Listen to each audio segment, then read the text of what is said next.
Facts First presents. Moments after a cruise ship left New York, a nightmare unfolded that resulted in mutiny. The SS America was christened by First Lady Eleanor Roosevelt in 1939. Back then, it was the biggest, fastest, and most luxurious passenger liner in the world. Back then, it was a treat to be able to take a cruise on this ship. In 1978, a cruise was offered on the ship that people just couldn't pass up. The tickets were being sold for as little as $99 for a two-night cruise from Manhattan.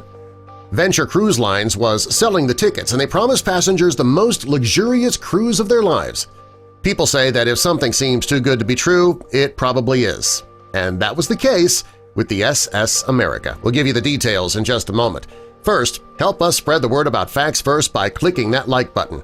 Also, be sure to subscribe and click the notification bell so you don't miss our future videos. From the beginning of luxury cruise ships back in 1844, taking a cruise had a luxurious label. When the Peninsular and Oriental Steam Navigation Company announced in 1844 that it would be the first passenger liner, only the incredibly wealthy could afford to get on board.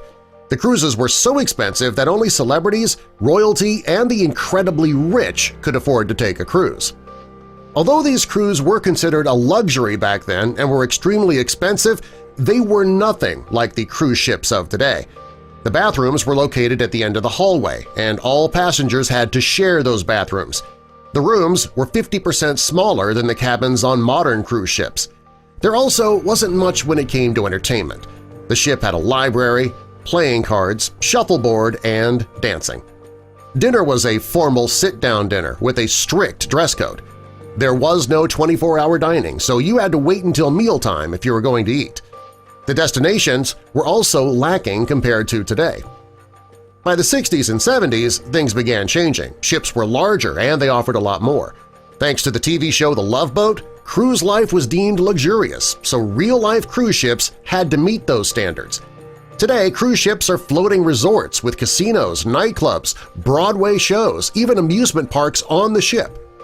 Even before the ship set sail in 1978, this cruise line had some issues. There was often ticket confusion that caused delays. Many passengers complained that their tickets never arrived, and some passengers' names were left off the list entirely. When things got really confusing, passengers would hear a voice over the loudspeaker saying, "Get on board, tickets or no tickets." Well, the ship needed to leave on time, so they did whatever they could to get those passengers on board. Well, let's get back to the SS America. The people who got on board suddenly understood why those $99 tickets were so cheap. Some described the ship as a floating trash can. Many reported seeing cockroaches, flooded cabins, and the pool was filled with trash. People thought that it'd be a fantastic journey since it was the largest cruise ship ever built in the United States. Well, since it got White House approval before its first voyage, people were sure it would be amazing. Sadly, it was not to be. Some of the beds had no sheets or mattresses. The dishes were dirty. Many of the toilets didn't flush. As if the condition of the ship wasn't bad enough, many of the amenities advertised didn't exist. The promised salon, the sauna, the disco wasn't there. When the 100 passengers got on board, there wasn't even enough rooms for everybody to stay in. Turned out the ship had been overbooked. The people on the ship who didn't have rooms were furious. They stood outside the ship's purser's office chanting, "We want to get off!"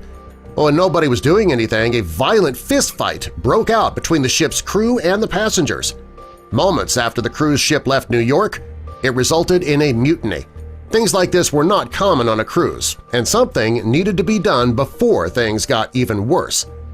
The ship's captain knew something had to be done, so he docked at Coney Island. The 250 angry passengers without rooms, they were able to get off the ship on rope ladders, and then they got into tugboats. The boats took them to Staten Island and left them stranded there. Many of the passengers were angry because they were promised limo rides after the ship docked. Shockingly, after this cruise finally ended, the cruise line offered a 5-day cruise to Nova Scotia. None of the issues were fixed after that first disastrous cruise, though. After this, the cruise line was fined $500,000 for various violations. That summer, not surprisingly, they went out of business. The people on the ship say it was a horrible experience that they will never forget. Have you ever had a bad experience on a cruise or a vacation? Tell us your experience in the comments below. and subscribe for more.